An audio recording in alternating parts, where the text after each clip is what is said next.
Voilà, bonsoir à tout le monde. Ce soir, je vais vous parler de l'entrée et de la sortie du véhicule. C'est quelque chose de très important.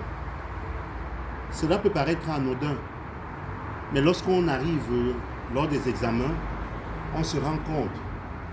Il y a des personnes qui ratent, ayant très bien conduit, mais au moment d'entrer et de sortir dans le véhicule, il y a des erreurs impardonnables que les élèves commettent souvent et directement, ils sont disqualifiés.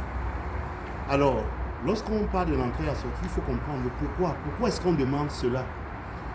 Il est clair que chaque personne, chaque examinateur sait qu'un élève, un candidat est capable d'entrer, il est capable de sortir.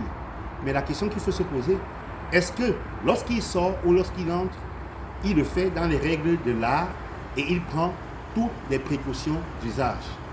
Ici, ça c'est mon véhicule. Je vais vous montrer comment est-ce qu'on entre dans la voiture. Pour le commun de tout le monde, pour entrer dans la voiture, peu importe par où on passe, à partir du moment où on a un objectif, c'est d'atteindre notre portière et on y va. Non. Pour pouvoir entrer dans la voiture, il est important de connaître le sens par lequel on doit entrer. Et pour déterminer le sens par lequel on va entrer, il est important de voir dans quel sens les voitures viennent pour circuler à côté de ma voiture. Ici, nous sommes dans une route à double sens. Mon véhicule est bien garé sur le côté droit. Lorsque je veux entrer dans la voiture, bien que par ici soit le côté le plus court, non, ce n'est pas bien. Je dois faire le tour de mon véhicule afin de toujours avoir les voitures venir en face. On doit toujours avoir les voitures venir en face. Et pourquoi est-ce qu'il faut également faire le tour? Très important. Parce qu'en faisant le tour, ça nous permet de contrôler d'abord si notre voiture est bien garée, s'il y a assez de distance, ici il n'y a pas de voiture, mais s'il y a assez de distance entre les voitures, s'il n'y a rien qui va gêner lorsque je vais entrer dans la voiture pour pouvoir sortir, ça nous permet de voir tout ça. Et le plus important encore, ça me permet de contrôler si ma voiture est toujours en état. Est-ce qu'elle n'a pas été grattée? Est-ce que ma plaque n'a pas été volée? Et si c'est le cas, ça me permet d'aller introduire une déclaration rapidement à la police. Et en connaissant le lieu, il serait plus aisé à la police de pouvoir mener une enquête. Je vais vous prendre un exemple banal pour vous montrer l'importance de ça. Par exemple, il y a des personnes qui se font voler leur plaque d'immatriculation. Qu'est-ce qui se passe? Ils sont sortis de chez eux, ils n'ont pas fait le tour, ils n'ont rien constaté, ils sont quittés de Mons. De Mons, ils sont partis à Charleroi. De Charleroi, ils sont arrivés à la Louvière. De la Louvière, avant de rentrer, ils ont fait un tour à Soigny. Et Soigny, ils retournent chez eux à Mons. Et ils se rendent compte à un moment donné, au niveau de Soigny, que leur plaque d'immatriculation a disparu. Et ils décident d'aller faire une déclaration de perte. Mais quand ils le font, on va demander où avez-vous garé? Ils disent, j'avais garé dans telle rue à Soigny.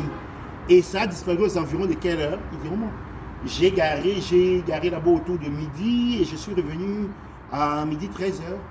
Et la police va entrer dans la rue, essayer de voir est-ce qu'il y a une caméra ou quoi que ce soit pour voir s'il y avait quelqu'un qui avait touché. Et on se rend compte, en menant les enquêtes, on n'arrive pas à voir de suite. Parce que, eh bien, l'endroit où ça a été volé, la plaque a été volée, c'était depuis le matin à Mons. Et on n'a pas constaté. Donc, c'est très important. Et lorsqu'on roule en ayant une plaque volée, c'est pas bon. On est en infraction. Maintenant, pour pouvoir entrer donc, je vais faire le tour de ma voiture sur le trottoir, et ça me permet de continuer toujours à vérifier. Mes roues sont bien, ma voiture elle est bien est grattée, et au moment d'entrer dans la voiture, je dois jeter un œil pour voir s'il n'y a pas de voitures qui viennent là-bas.